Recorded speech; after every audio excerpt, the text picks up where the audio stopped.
Happy Fantasy Friday. This is the Banter and Bookmarks podcast. We are Lindsay, Kelly, and Catherine, and we are three book besties diving into romantasy with unhinged theories and a bit of spice. this is episode 8 of a 10-episode series covering Fury Bound by Sable Sorensen. Today we're covering chapters 44 through 50, and there will be spoilers. We will be finding clues, making connections, and theorizing. That's right. So pour yourself a drink, come escape reality with us, and let's talk about books. Our drinks tonight, not Kelly's, are provided by our episode sponsor, Velvet Hammer. Oh, yay! Yay, good job. I Good got job. These electrolyte elixirs are fit for fae, but made for mortals.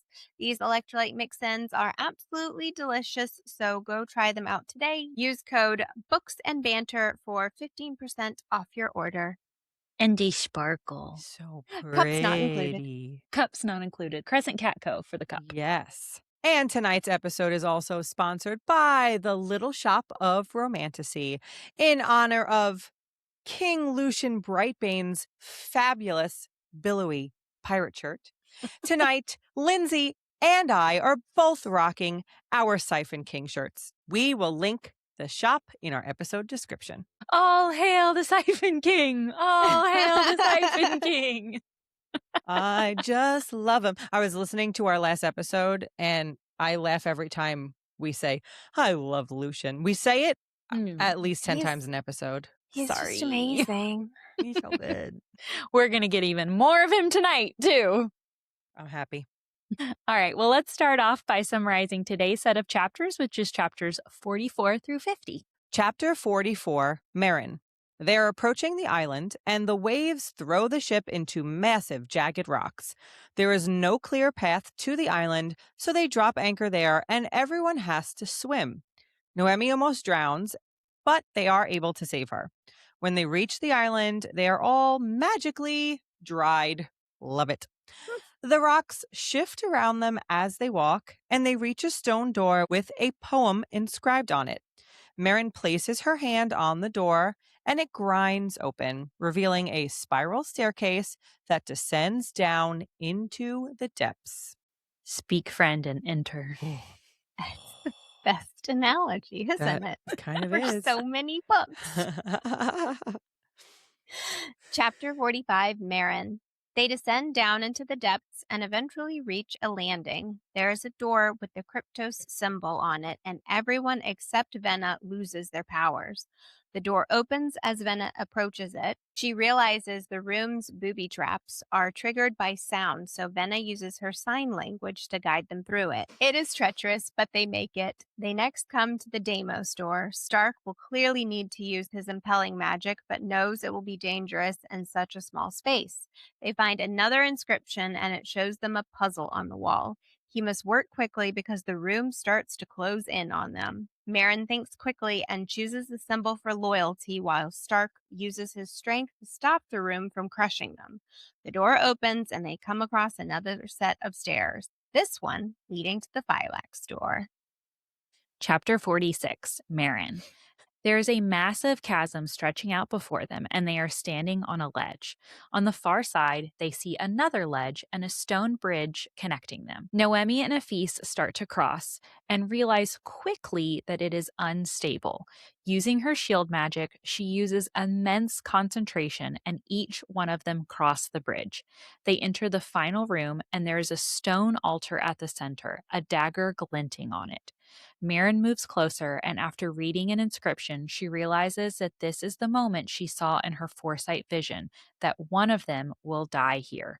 Gas starts to leak into the room, and Marin knows what she must do. She sinks the dagger into her own heart and then finds herself in the Shadow Realm. Chapter 47, Stark. Stark tries to stop her, but he is too slow. Marin stumbles backwards and falls into his arms. He feels the room falling upstairs, but he doesn't care. All he can think about is Marin's dead body in his arms. Chapter 48, Marin. Marin comes back to life in Stark's arms. Everyone is angry for the choice she made, but she knew that as the Strategos leader, it was the only way. They have been transported to the top of the tower, so they start to look around for the goddess tier. They can't find anything, and Marin feels defeated, so she sinks down to the floor and starts to cry. Her tears clear away the blood, and she sees the opal. Not wanting to experience a vision, she uses a piece of cloth to pick it up. They leave the tower, and the ship is anchored in calm waters. They wade through and board the ship. Chapter 49, Marin. Marin tries to use foresight to help decide their next move, but she sees nothing but swirling shadows. As the group argues about what to do, Marin touches the opal. The island begins to warp, changing from a desolate wasteland to a lush paradise. Marin thinks back to the words she repeated at coronation and realizes the power of each of the goddess tiers: 2 for persuasion, 2 for protection, 1 to create, 1 for power, and the last for destruction. They all take a rest before they depart. When they wake up, Stark shows Marin the heartbreak he experienced when she died, which quickly turns into lovemaking. Chapter 50, Marin. Marin and Stark have connected their minds and the feelings are out of this world. They can both simultaneously feel one another's feelings during sex. Just take a moment with that. The next morning, the group gathers on the ship's deck. They all know that they need to find the goddess tier before Killian does. Lucian and Marin switch opal necklaces, hoping to see more visions, but at first nothing happens.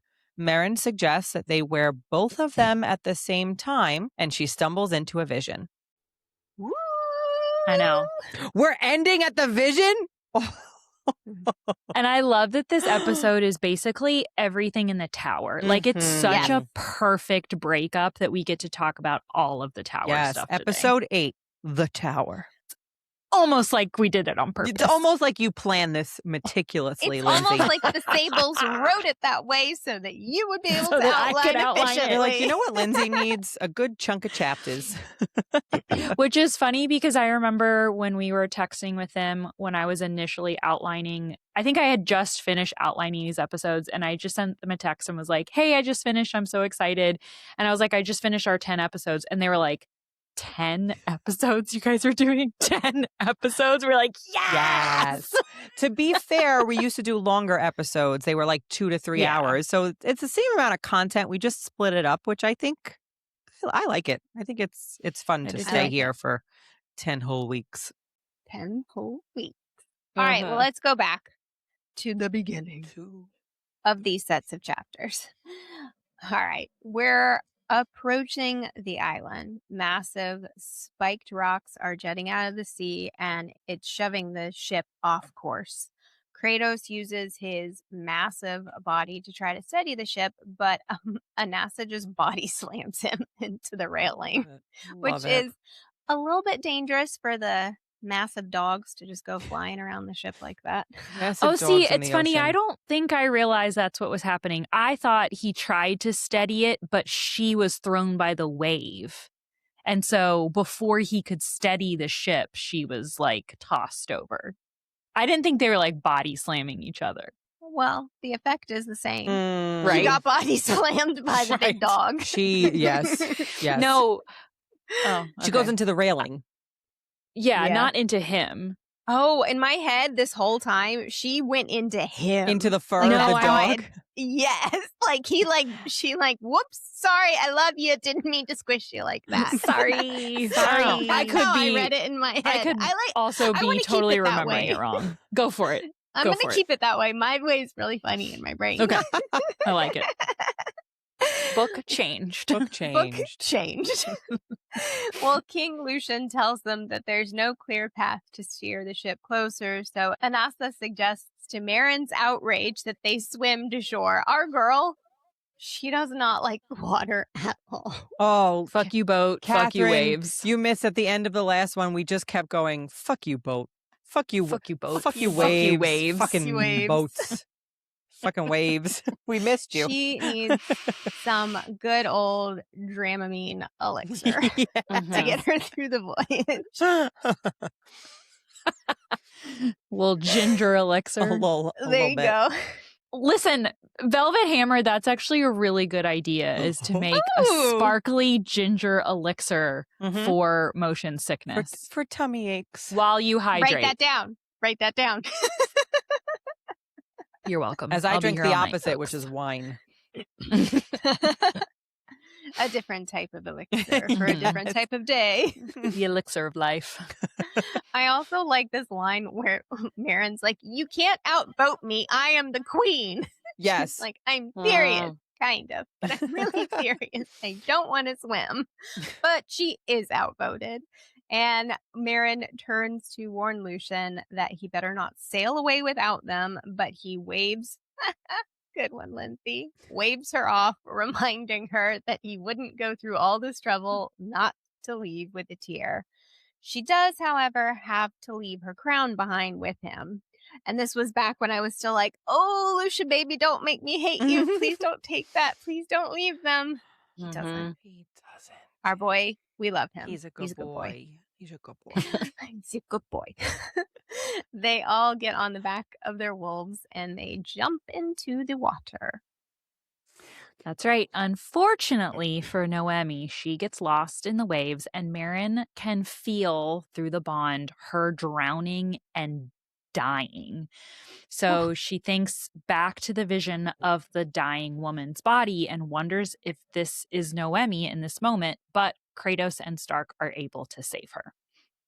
When they reach the shore, Marin is pretty sure that she's near hypothermia, so Anasa tries to warm her up. Love that.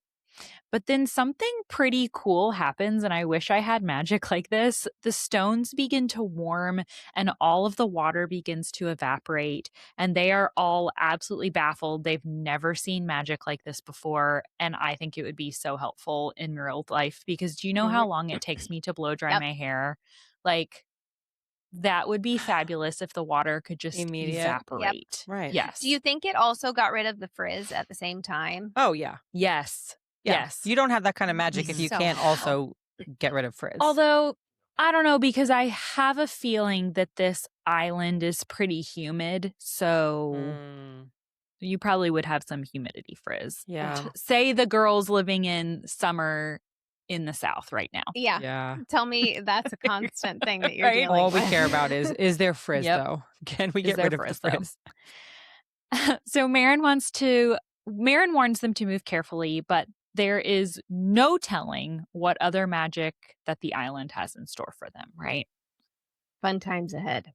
Quote, "The island is smaller than it appeared from the ship, but it's no less ominous. It's dominated by a rocky central hill upon which stands the tower. Up close, it looks less like a natural formation and more like it was intentionally carved from gray stone by a masterly hand. Steep stairs cut into the rocky hill leading up to a door. The tower itself is weather-beaten, with slimy stains clinging to it where the sea spray meets its exposed walls. Yet its surface is remarkably intact despite its obvious age. It rises at least 20 stories, like a lighthouse without a light, lost in the fog." And we get another quote, "Lonely. That's what it is, sinking deep into my bones. Loneliness, an ancient echo of the goddess, maybe, if our crazy theories are right, and she really was here long ago." But as they walk, the stones start to move around them. That's right. They make it to the stone door, and there is a poem inscribed on it, a la "Speak, friend, and enter," right? "The first walk paths the light can't trace, through secrets wrapped in shadow's grace. They see the cracks in every lie, and strike before the watchers spy. The next erupts where chaos bleeds, their wrath the force that battle feeds. They break the lines, they spark the flame, so others live and speak their name. The third move as a single tide, with shield to shield and stride to stride. They hold the line where others fall, a living wall, an answered call. The last bears weight no soul would choose, to count the cost, to risk and lose. They draw the map where lives entwine, and shape the field by grand design. Four as one, their paths align, a woven force, a fate divine." Oh, that is so good. I love it. I guess our Nocturne dude likes poems. Yeah, that's true. I was going to say, maybe this was left by the goddess, by Lumina, though. To protect whatever she had To- there. Her, Yeah, like when she left, like was this to entrap her, or after she left, she wanted the 4 packs to True. have to work together? Who was the poem left here? Was it left here by Nocturne? There's something at the end of this. Once they get through this mini trial, Marin says something to the effect that it implied that this was like of Nocturne's design. And I want to say it's because he speaks to her at the very, very end, like telling her what to do, as if he was guiding her on how you complete this like quest here. He says, "Well done, my child." Yes. And so I'm like, why would he say that if he hadn't put all of this together? So that's why I believe this is Nocturne. Yeah. And but I mean, to your point, it totally could be her trying to give clues, her being Lumina, to give clues to anybody who's forced to be here because she knows what Nocturne did. But that was just why I thought it. Okay, so then if he did leave it, what was his purpose in leaving it? Was it to trap Lumina and he only wanted his wolfy people to be able to get to her? Or is it because he knew that she had left a goddess tier there, and then he only wanted his wolfy people to be able to have access to the goddess tier? So like, when was this poem left? Right. Yeah, I'll tell you. I have no idea. I was like, what do you know? I don't know anything. I was I missed a context clue here. No, I did not. Nope. Catherine doesn't know. Does not know. That's actually I go back and interesting forth to think with about, it. though. Yeah, that's I go interesting back to think and forth. about. What happened first, Linsfell or the tower? Right. I just can't decide in my mind what was the purpose of the tower, period. Yeah. Yeah, I think it was definitely to trap her. I think that's what its original purpose was. Yeah, me too. But why does it continue to be a problem and still be protected? If not, yes, exactly. I agree. Like, he had to be protecting the tier. He has to know there's a tier there, and he only wants his people. Okay, that's what I'm landing on. It was, the poem is not to trap her. It was that he knew that there was a tier here, and he only wants his people to have access to the tier. So he magicked it so that only they can get it. Or what if he wanted to trap her there, but only wanted his people to be able to release her?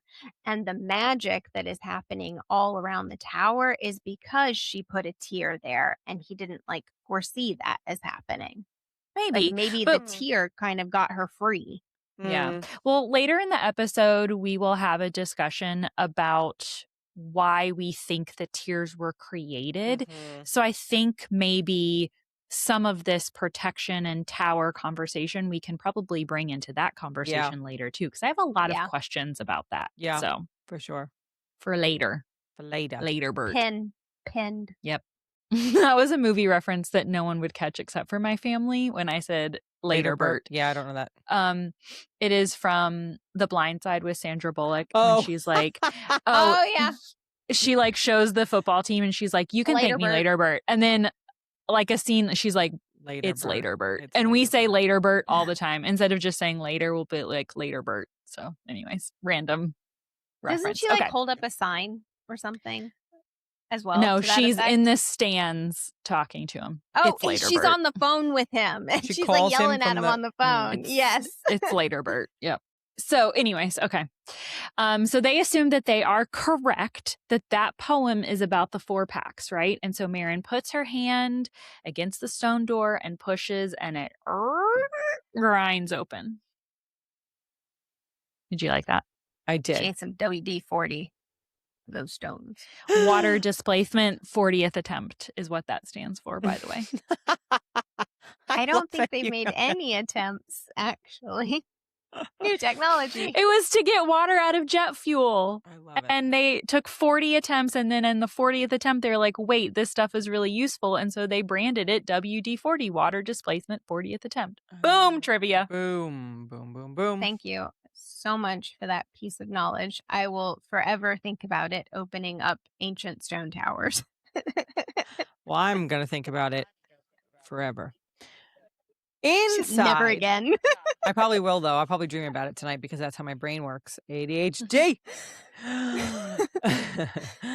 Inside, once they creak and grind this door open, inside is a spiral staircase going down, down, down, not up as they expected. Interesting. So they step into the tower's depths. They descend down and down and down. And Mara notes that the staircase is large enough to fit their wolves. Almost like it was built that way on purpose. Amazing. Amazing. They reach a landing and the door that has the crypto symbol on it. And as soon as they reach that door, everyone's powers are dampened and they can only communicate with their own wolves. That is everyone except for the Cryptos Vena. The door opens to reveal a dark room with shadowy shapes, and Vena tosses a button into the room. And as soon as it hits the ground, the pieces of jagged stone rip from the walls, crashing into each other. And so Vena, smarty girl that she is, realizes that inside the room, they're going to need to rely on the Cryptos specialty of stealth. So they decide to use sign language and secure their weapons and anything that might make any little tiny noise. No noise, people. It's very Legends of the Hidden Temple. Yes. Oh my God, it is. That's a great 90s reference. That's why we have anxiety. And does everybody realize Legends of the Hidden Temple is why we all have anxiety? Yes. Oh, God, I love that show. Because it was so real. So So real. Like real. when you're trying to put the monkey together and you put the head down first and then the body on top of it. God. So real. Well, they all follow that Cryptos killer, Vena, slinking through the room, and it becomes pitch black. Gaia has keen night vision, so the Cryptos pair continues to guide them all through the room. Marin fears they might all get lost, but a faint blue glow starts to emanate around Vena. She's like, she is their North Star, and I love it. Violet, you're turning violet, Violet. Violet. We get a quote. Some of the obstacles are sheer and shiny like walls of black gemstone. Others are studded with spikes as sharp as a direwolf fang and 5 times as long. Is that an important detail? How descriptive it is feels like Yeah. it to me. I don't know why. Yes. I would agree. Yes. They make it through the silent obstacle forest, and Vena tells Marin that she has been bending light to make that Pretty blue cool. glow. And I mean, that's a pretty cool trick, sweetie. Oh, Thanks yeah. Can you Right? teach me that? That's a nice one to have. I would like to be basically a glowworm in the dark. I would love to be a glowworms, another great 80s, 90s 90s reference. reference. Oh, You're we're welcome. on it tonight. God, Wow. I love glowworms. Well, before they can celebrate, the next room erupts with red light, and the Deimos symbol appears on the doorway. Quote, the chamber it reveals is similarly empty, long and narrow, but this time we can see the opposite side. The far wall has another heavy stone at its center, and it's shut. So at first, they wonder if they will need the Deimos impelling power, right? That seems obvious, to knock down the door, but they realize that it would be very dangerous in such a small space. Also, remember that right now, their powers are amplified, so he can't really control his impelling at the moment. The door grinds shut behind them, and Marin sees writing above the doorway. Strength is fire and loyalty light. Both make the hand that wins the fight. Another great little poem line for us. We get a quote. Instantly, the red fire catches brightly and climbs up the bare stone. The fire starts to carve tens of symbols all along the walls. They're all hands in various positions, a fist striking down, crushing a broken helm, an open palm facing upward as if begging for peace, a hand holding a small round mirror, a hand engulfed in fire rising high, 2 hands clasped together tightly, chained together at the wrists. One is holding a crown tight enough to bleed. They realize they will have to choose one, and as they do, the room begins to rumble and the walls start to close in on each other, and Stark uses his strength and basically punches the walls. He's like, Hulk smash, basically. You go, Daddy He is a Stark. Deimos. He's just Character coded. mad and fighting Deimos. The rest of them try to pick a symbol, and Marin realizes it's all about loyalty. And there's a crown with a fist clenching it tightly, but she knows that isn't it. There's another crown positioned above, like an open hand, palm up, fingers spread out in offering. And Marin knows that it's that one. And she reaches with her hand into the fire. Instantly, the walls stop closing in and the doors open to the exit. Good job, girl. You picked right. They take a moment to gather themselves, and then they have to just keep on continuing down, down, down another set of spiral stairs. They come across a new door with the Phylax symbol on it, and a massive chasm stretches before them. They're on a small ledge and can see another small ledge across the chamber with a narrow arched strip of solid stone stretching between the two, and it's only wide enough for one wolf to cross at a time. So Noemi and Afis start to cross it, but it starts to crack immediately. Marin knows that the Phylax have shield magic and that Noemi needs to use a physical shield to hold up the bridge so that others can cross. So Noemi and Afis make it across, and it requires a ton of energy from both of them, right? Stark and Kratos goes next because they know that they weigh the most, and so while she's at her highest strength, they need to go. Stark isn't too happy about this. He wants Marin to go next, but Marin insists, no, you need to go. So Noemi is looking very, very strained. Again, since the Strategos trial is ahead too, once again thinks about the vision and wonders that if she goes before Venna, that Venna will fall and die. So she sends Stark across, she sends Venna across, and then Marin decides to go after them. So she orders Venna to go. She and her wolf are pretty quick, but the bridge is still straining. And Marin says, all right, Noemi, take a break, regain your strength. And once she is ready, Marin and Anasa move across, but the bridge starts to falter.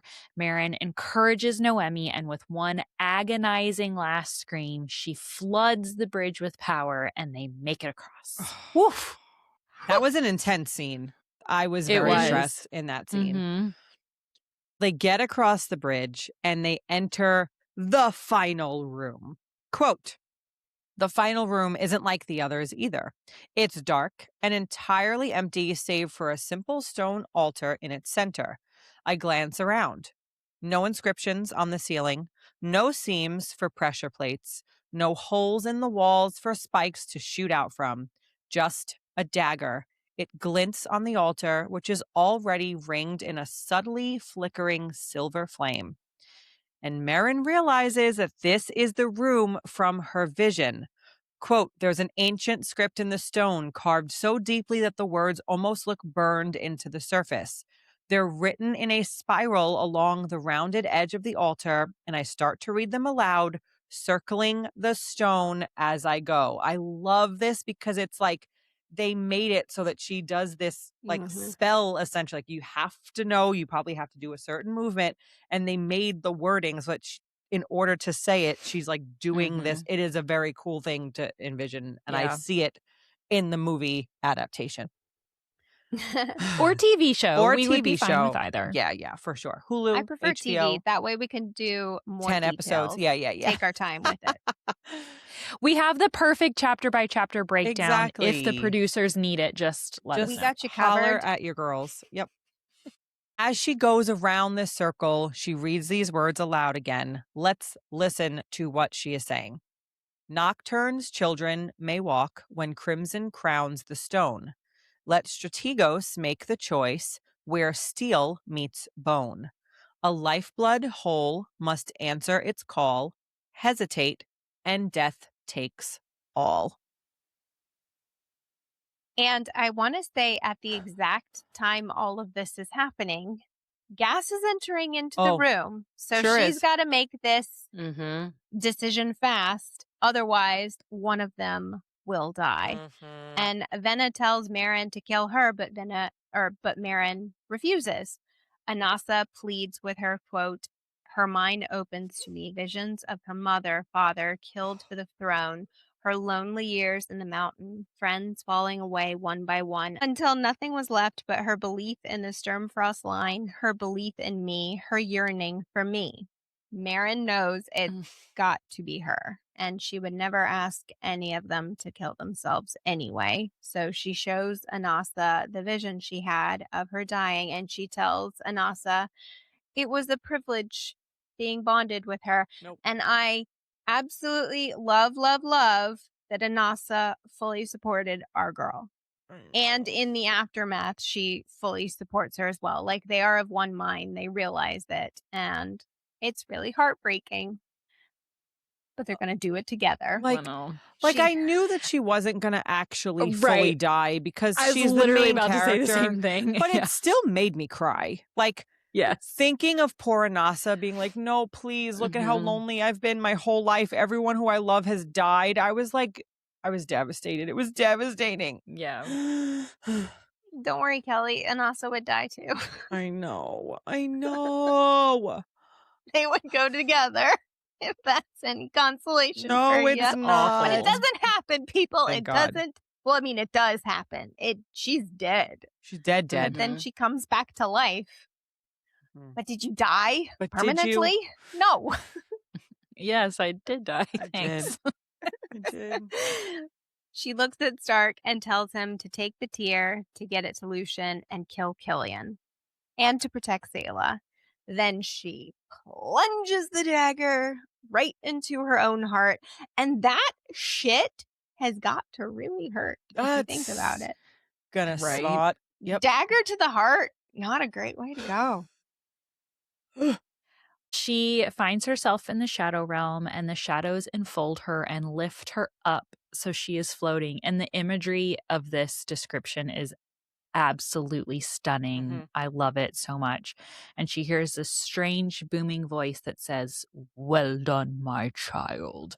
And then the shadows let go of her and she drops down, down, down, down, down. So this is the moment we were talking about earlier. This is Nocturne speaking to her, saying, "Well done." Yes. Which again kind of goes back to our thought of like, he has clearly set this whole thing up. Yeah. But why? Speculation. Right. So much speculation. All right. She's fallen down, down, down, down, down. And Stark tries to reach for Meryn, but he is too slow. She stumbles backwards and falls into his arms. He thinks that all he wanted to do was protect her.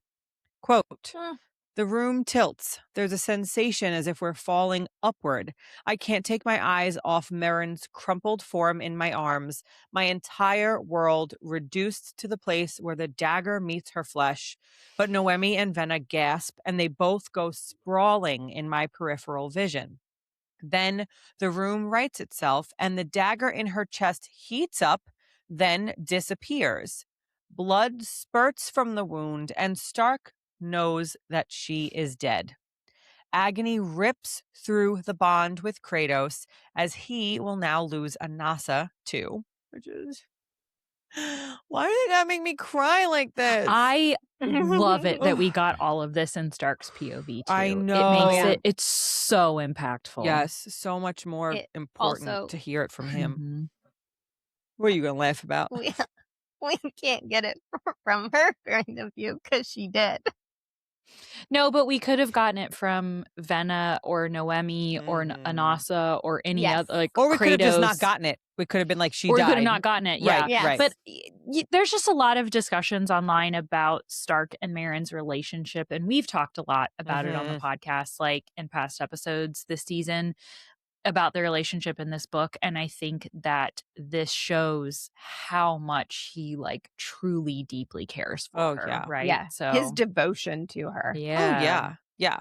This whole thing happens and Noemi tries to console him and he just does not even hear her. He is so deep in grief and he just watches as the blood blooms all around them. He is, I mean, I can't imagine. I can't imagine what he's feeling. It awful. Awful, awful. And she sacrifices herself because she didn't want to ask any of her friends to do this, and she knew it had to be her.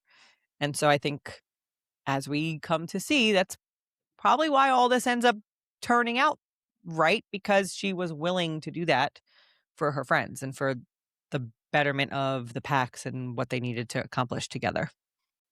And then she rises back.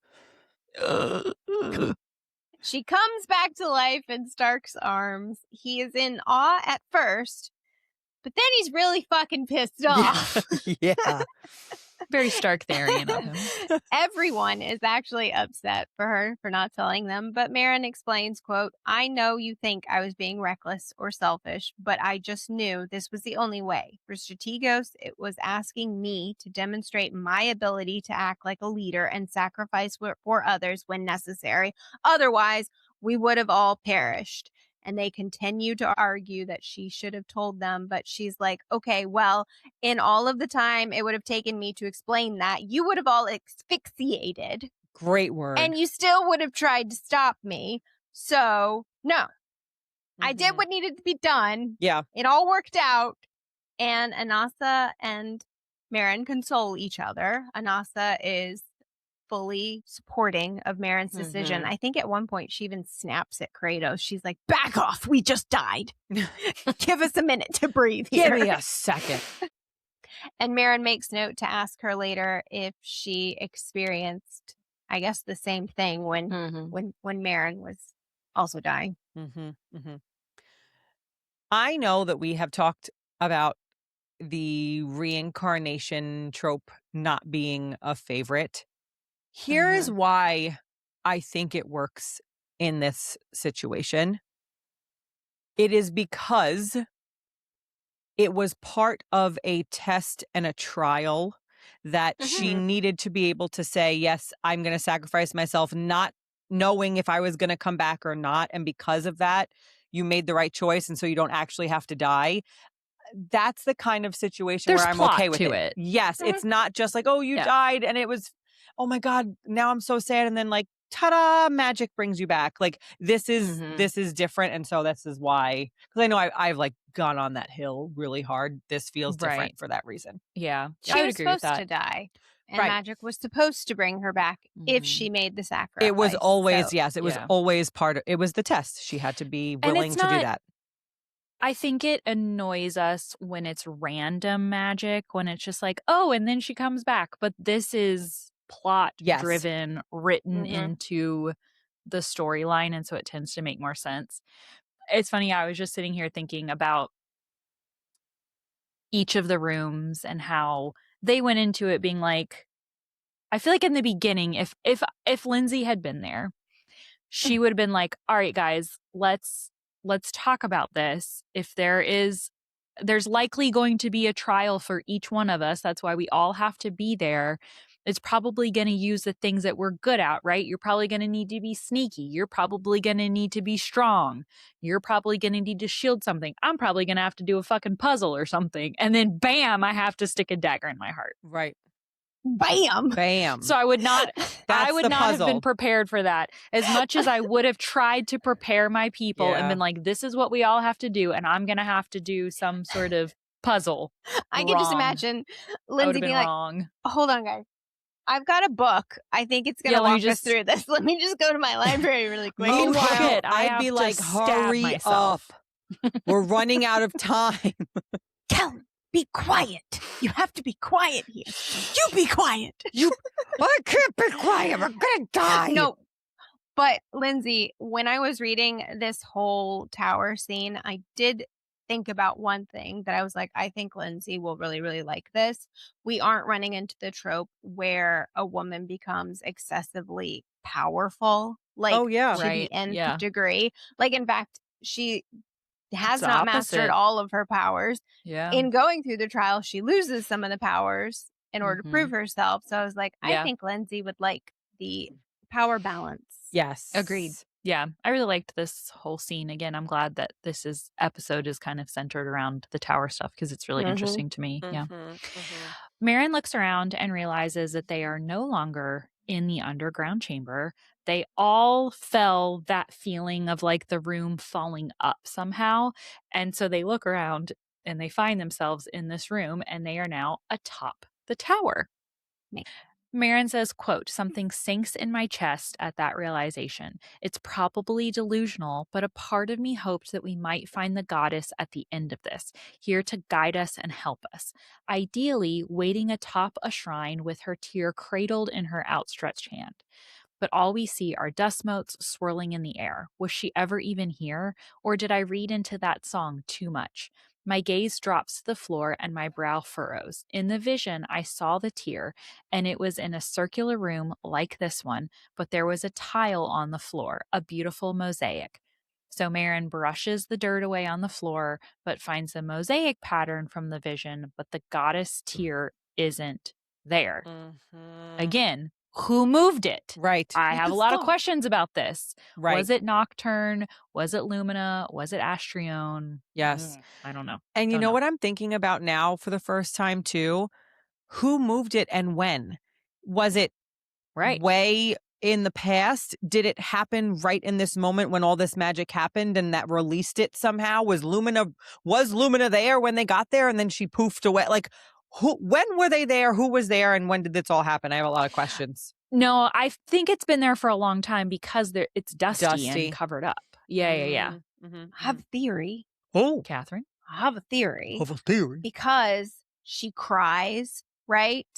And then magic happens and the tear appears. I think this whole thing was created by Nocturne, but Lumina added her own little bit at the very end to try and keep the tear hidden from Nocturne. And that final bit, that crying, was the last added magic from Lumina. I like that, yeah. That made the opal appear. So if you think about that sense, then the trials had to have been put there by Nocturne to keep Lumina, not to protect the tear then. Right. And she added this final one Interesting. to protect her tear. I like that theory. Like if his people can get in, I want one of my persons. Humans. Because if you think about it, it's human emotion added into the equation, not just his pack of bonded people who probably would, by and large, be less emotional. Or their emotion would be more rage and anger versus sorrow and something that is more shows a little bit more compassion and an emotion that she is hoping for versus like, I'm angry. I just want to own this woman and change her life the way that I want to. Remind me when we see the conversation happen between Nocturne and Lumina. I don't remember. I think it's later on, right? We haven't seen it yet. We have not seen it yet, no. Does he say bonded wolves or just wolves? He says my bonded.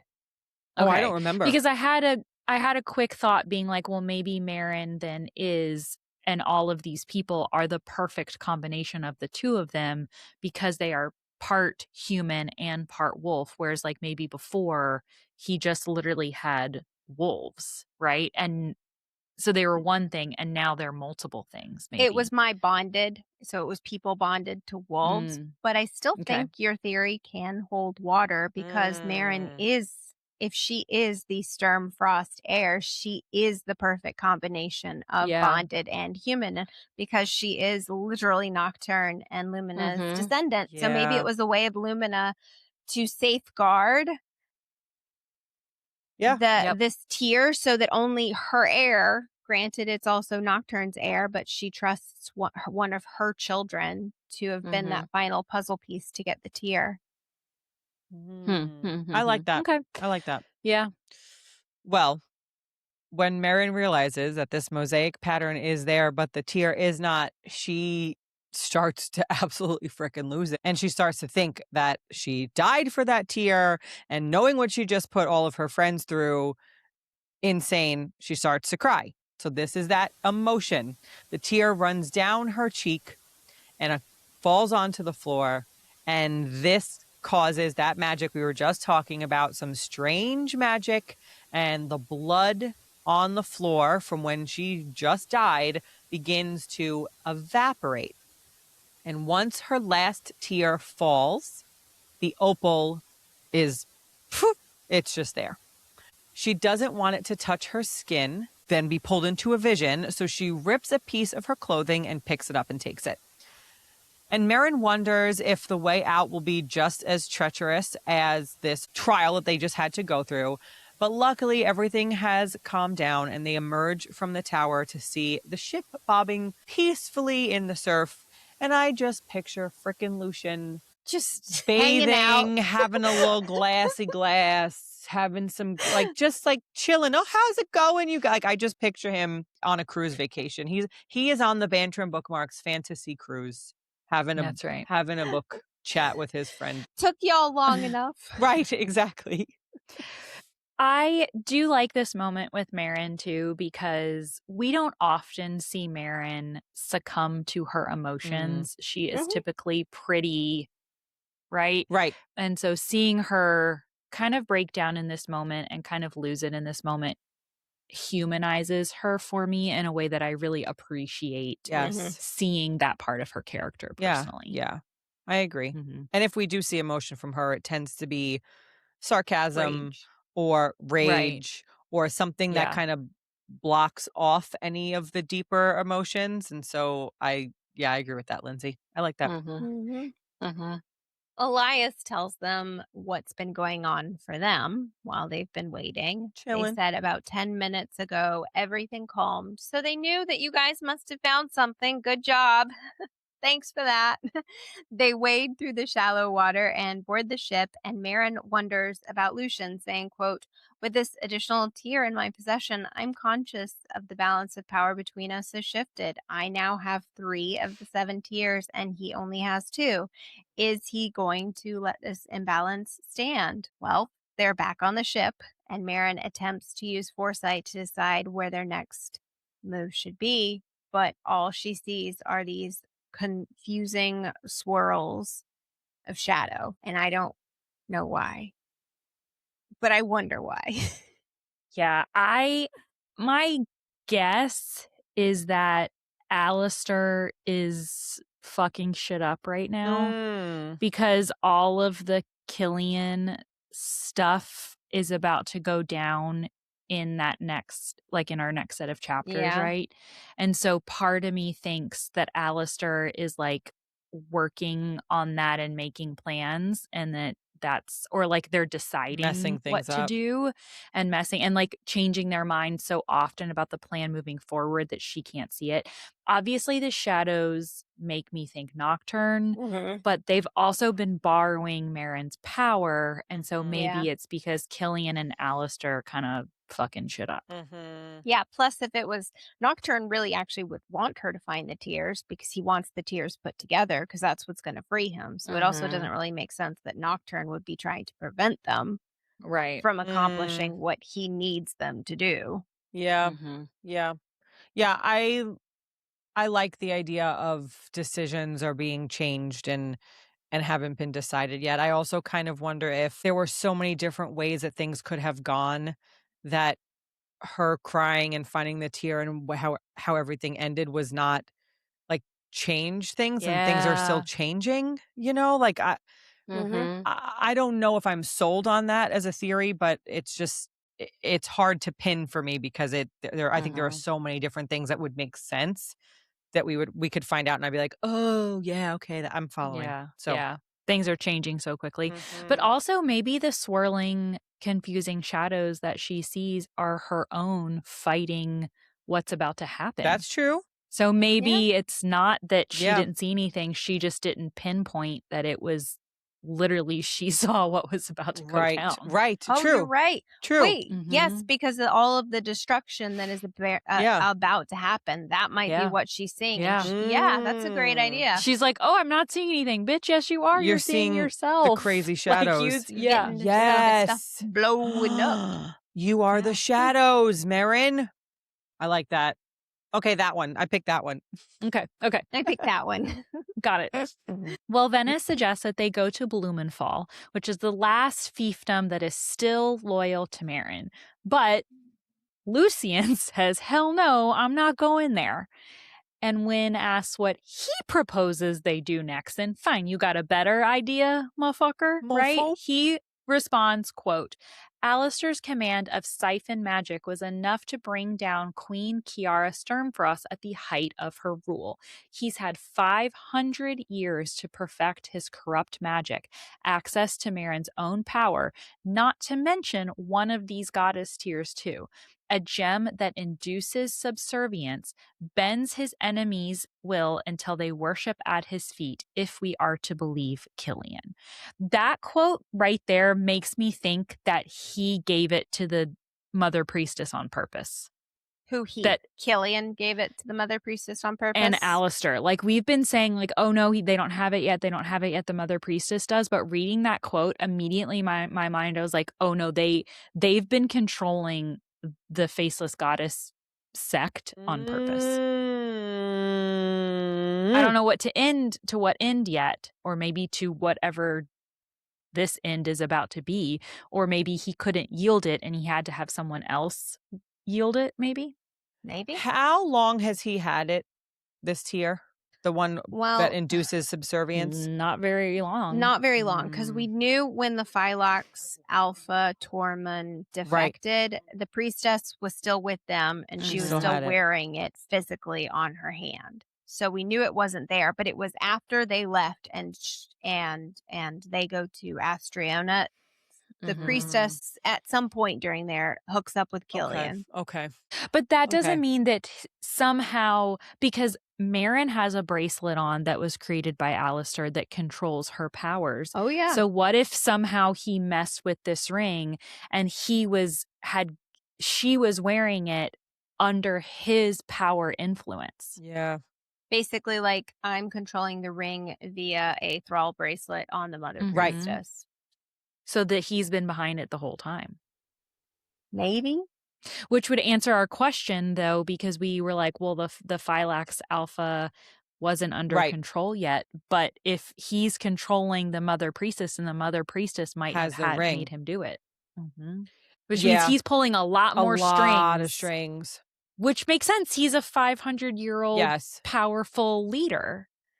I don't know that we've given him enough evil credit up until this very moment. To be fair, he was really pushed to the back burner a lot. Like, it's like Killian was really running the show and he was the face. Up his masterful plots this whole I'll time. be honest, I would have been second guessing that whole thing had the authors not told us straight up in the interview, it is true that Alistair's not with Killian. If we didn't hear that straight from their mouths this entire time, I would have been like, guys, but we don't know. Right.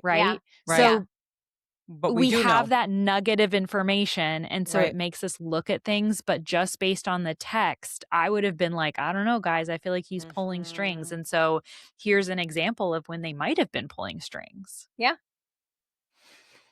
Okay. I'm following all those things. And the reason why I was asking those questions to begin with, but it's a further pull.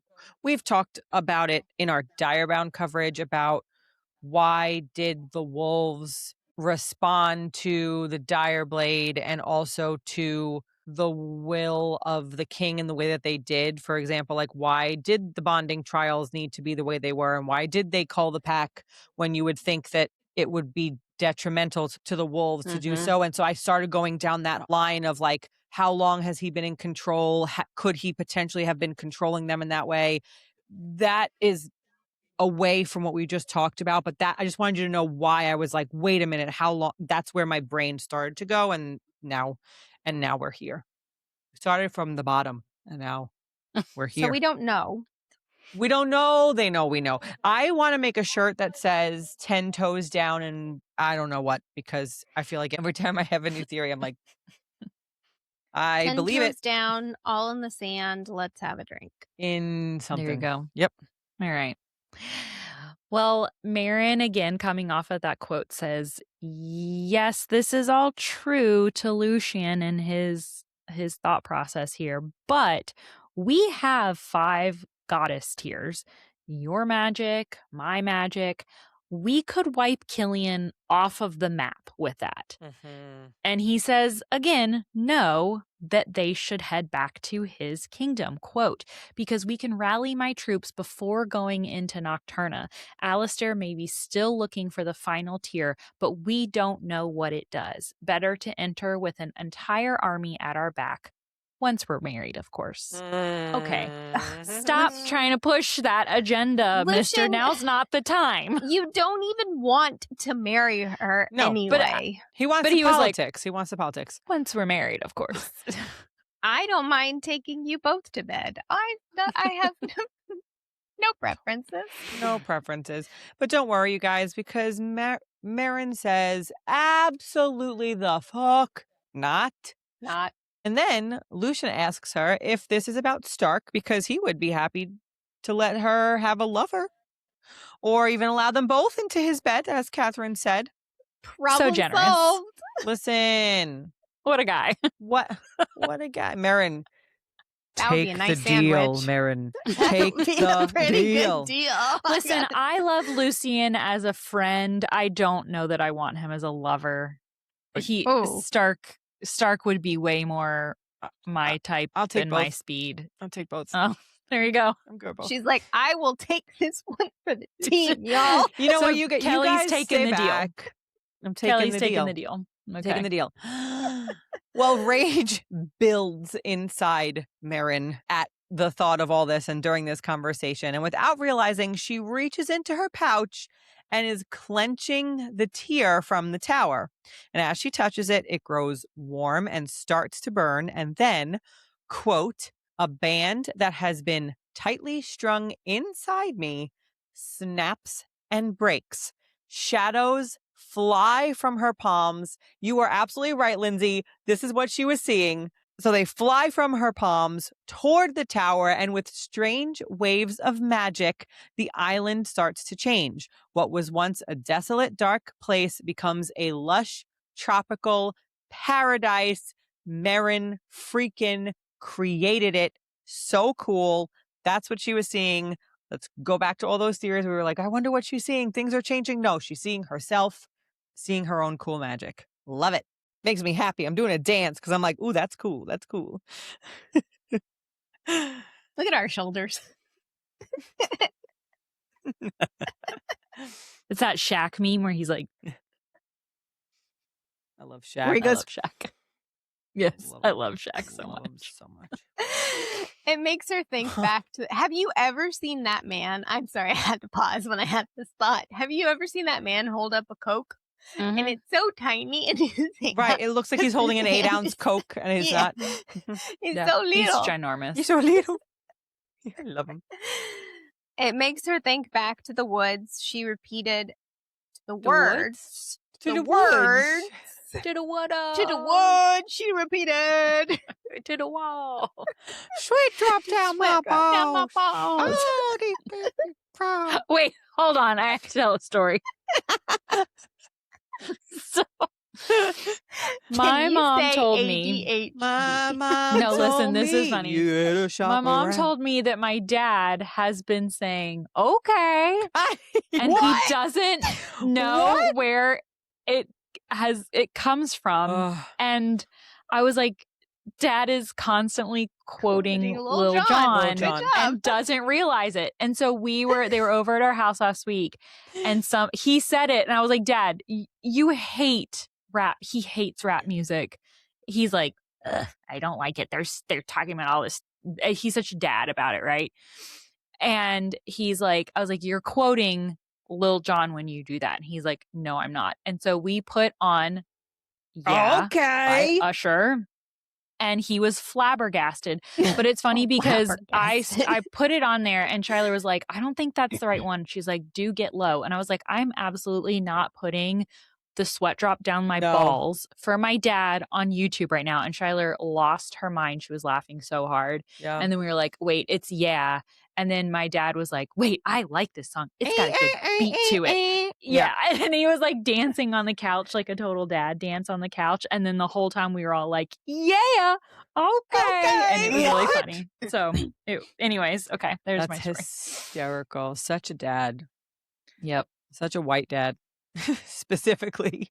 A southern So white dad. I don't know, what are they So saying, these falutin... I don't like these rappers. These whippersnappers. Okay. Yeah. And then comes on. He's like, oh, I like this. I like this beat. This is nice. Sweat dropped down my balls. Balls. I heard an opera singer sing that song, actually. It's very, very funny. Sweat drops out my balls. We are so off topic and I don't even care. Okay. Go back. It makes her think back to the words. To the woods. Right. Go ahead, Kath. It makes her think back to the words she repeated during her coronation. She's figured it out, people. She finally got there. With my power, I shall rule for all twice. 2 crowns. With persuasion, I shall speak to all, the signet ring. I will keep my people first as I create, Tower Opal, and destroy. We will find Linsfall Opal. My heart will aim to protect instead of harm, twice, 2 necklaces, which means the final tier has the power of destruction. That's the only one that's left after we've basically gone through the entire coronation oath. So good. And it was right there for us in the beginning of the And book, Lucian's too. like, I get you, girl. I'm following. I get what you're putting down. And Stark's over there like, What, guys? Well, they go for a rest, and Meryn isn't sure if Stark will join her in her messy ass room. Again, Leave a I girl love this alone. little repeating little thing here. It's so cute. But it's so great because he takes his shirt off and then he puts it in the mess too. He's like, fuck it at this point. Yeah, I don't and give a shit. If you ever wondered why I can't take Stark, because Stark would also hate me because I also have a messy ass room and a messy ass house. So I would need to be with Lucian. There you go. There's your answer right there. Or hate sex with Stark. Also an option. Also an option. Well, he does join her, telling her that although he doesn't want to talk about what happened, he also doesn't want to risk her going into the Shadow Realm. Aw, Totally baby. get that. Not ready, but also don't want you talking to Killian. Yep. So sweet. When they wake up, Meryn immediately feels that Stark is very, very hard. Good morning, bud. She says that she knows he is angry at her, and he tells her that that's not it. He connects with her and instead shows her the heartbreak that he went through during her death, and that his worst fear was failing to protect her. So Stark of him, right? Meryn tells Stark that he didn't fail her, that, quote, other people's choices are never your failures. Stark, can you repeat that? Other people's choices are never your failures. I feel like he needs to get this tattooed on his hand so that he can see it and remember all the time. I think we all do.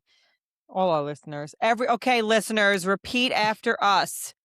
Yeah, I don't want to get a tattoo, though. You don't have to get a tattoo. Just repeat after me, Lindsay. Other people's choices are never your failures, everybody. Here you go. He tells her that it is his privilege to protect her and asks, why are you so eager to deny me that? Right? Makes sense. And of course, things start to get a little heated, and he asks that they join so Meryn can see and feel how she tastes to him. Hello. That's new. That's special magic. That Very is special. interesting stuff right there. Well, the ability to be able to experience sex from both your perspective and your partner's perspective at the same time is absolutely wild. That's now on my bingo card. Hello? Yeah, I can. Can we create that magic? We've all asked. I wonder VR? how this feels. They're finding out right now. Meryn knows his actions right before he does them to her, so talk about anticipation. And she can also feel how she is affecting him. That, I'll be honest, it sounds equally hot. And as And- someone with a lot of ADHD, that is over-fucking-whelming and stimulating to Yeah. me. Yeah. But maybe Agreed. that's a positive because it'll get you out of your head because you can't focus on anything. So you're just gonna have experiences. You're just gonna let go. Maybe. That's true. Or I'm gonna be like, don't let touch go. me. Don't touch me. That's a lot, but it's very cool. It is very cool Yeah. magic. Well, the next morning, they all gather on the deck, agreeing that the next priority has to be stopping Killian from getting the destruction tier. So Lucian did have a good point. It was good that he stopped. They all thought about it because destruction tier, they can't let Killian have it, but they don't know where to start. Marin asks Lucian if he's ever gotten a vision from his necklace, and he tells her that he hasn't, and neither has Marin. And so then they think, okay, well, let's switch necklaces. Maybe that will trigger it and nothing happens. But then Marin thinks back to her coronation when the Mother Priestess anointed her twice with 2 types of oils, and she wonders if their necklaces are almost 2 halves of a whole. And neither wants to give up their necklace, though, so they loop it around both of their heads so they get to wear it simultaneously. And I just want a really, really funny comic strip where Marin is looking so grouchy and put out, and Lucian is like hamming it up. Like they're sitting like back to back, and he just thinks it's hilarious, and she's so annoyed. I would like that in art. No, what I pictured was Hermione putting the time turner around her and Harry, and Yes. Harry being like, "What's that?" and trying to touch it, and she like slaps his hand away. Yeah, that's what I saw in my head. Well, they do it, and Marin immediately tumbles into a vision. That we are not going to talk about until Right. next episode. Whoa. Sorry. Sorry. Sorry, not sorry. That's, my friends, is what you call a cliffhanger in literature. Cliffhanger. Yep. Okay, so I want to kind of have like a Tower Opal discussion here because I know we talked about it earlier, but to kind of put our thoughts into one place. Why/when do we think the tower was created?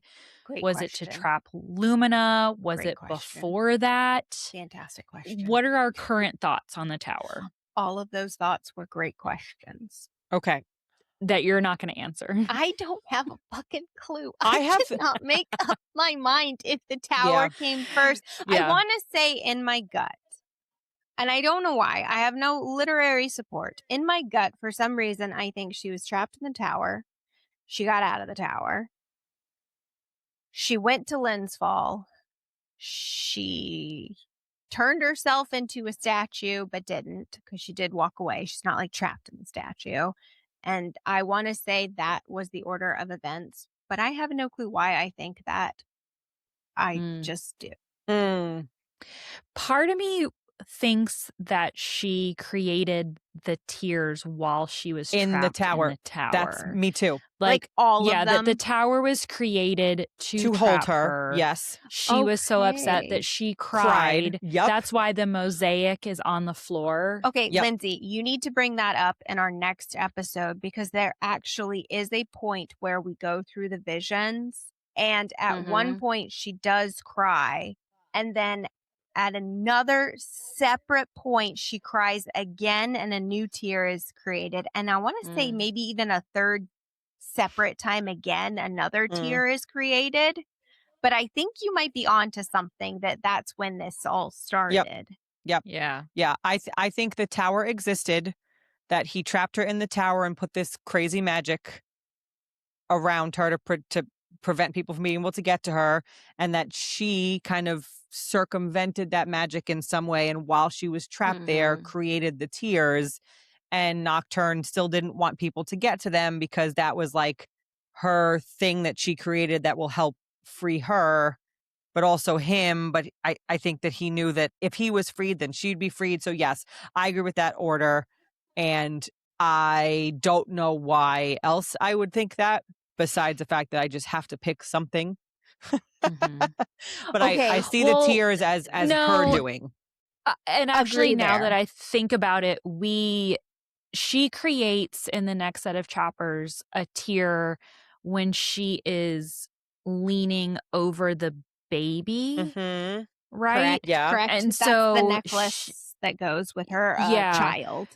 So maybe she created the final tier in the chapter, At like all the in the other tower. at the tower. Yeah, so Yeah. like all the other tiers she had already created, and this was like her final She does the goodbye final or her one when final gift. but she does the We final don't know one. when that happened. Oh, fuck. Mm-mm. But it Yeah, wasn't we in a have tower. Let me We say don't know this. when the order is. Yeah. It was not in a tower.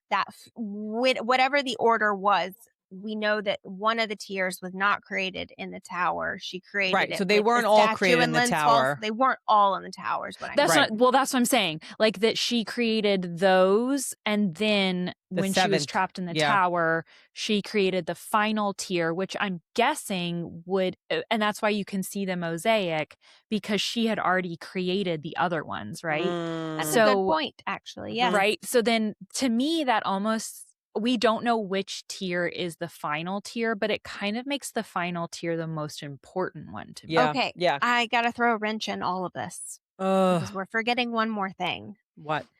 Somehow Nocturne also gets trapped and he blames Lumina. So Mhm. when did that happen?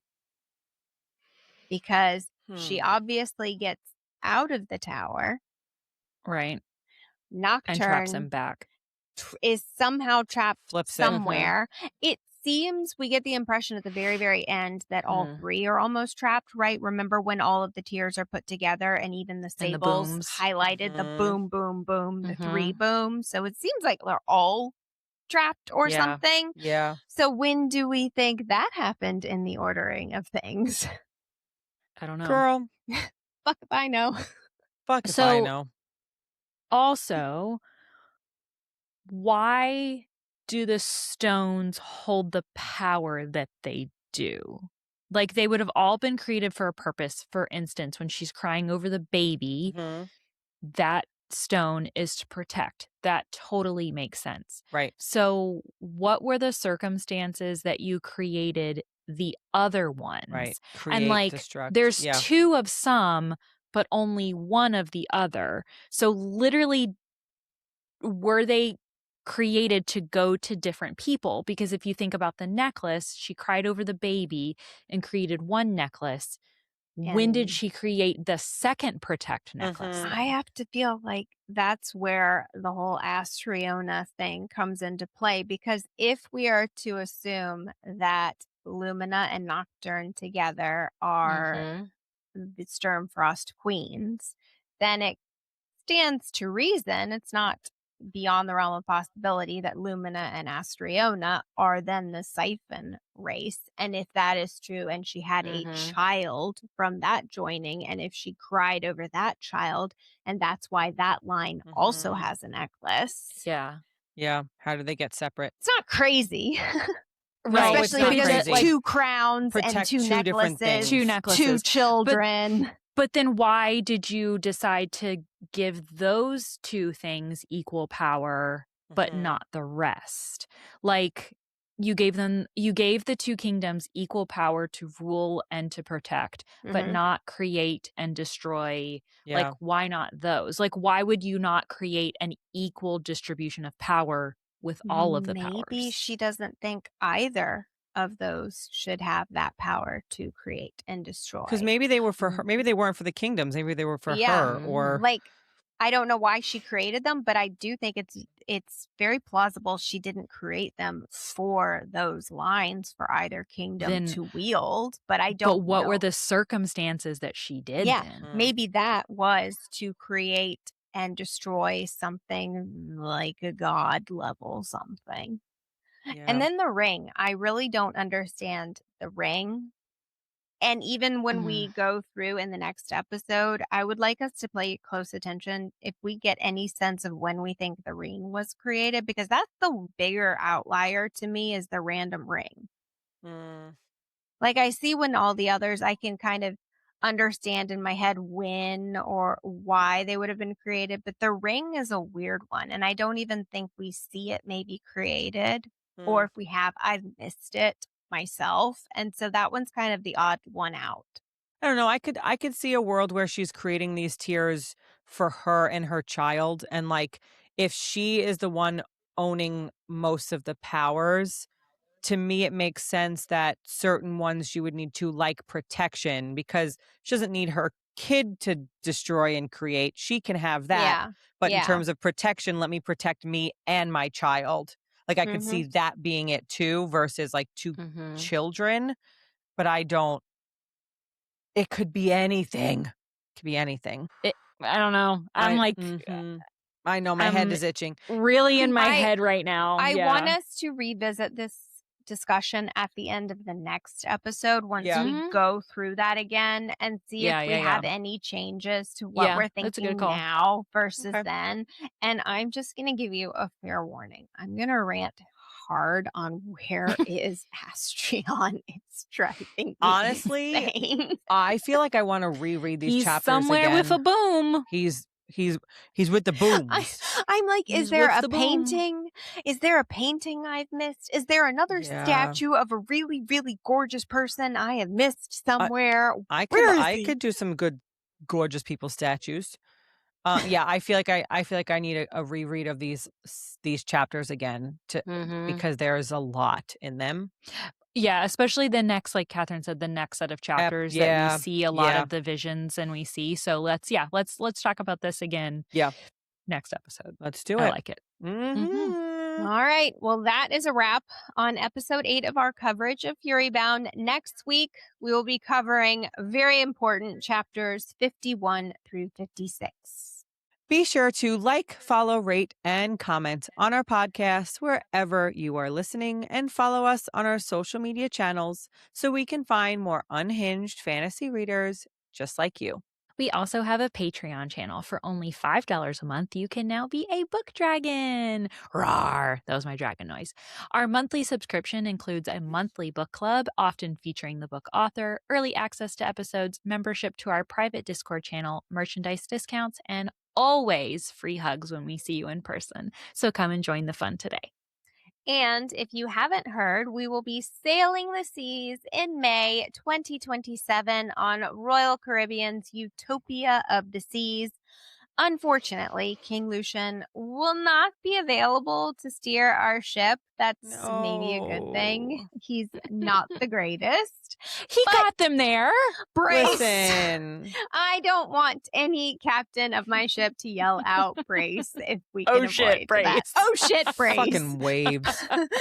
But you know who will be with us? Author J.R. Cathers, our best friend. We will have book-themed trivia, fun-filled events, and so much more. Thank you so much for joining us this week. Happy reading. Bye. Bye.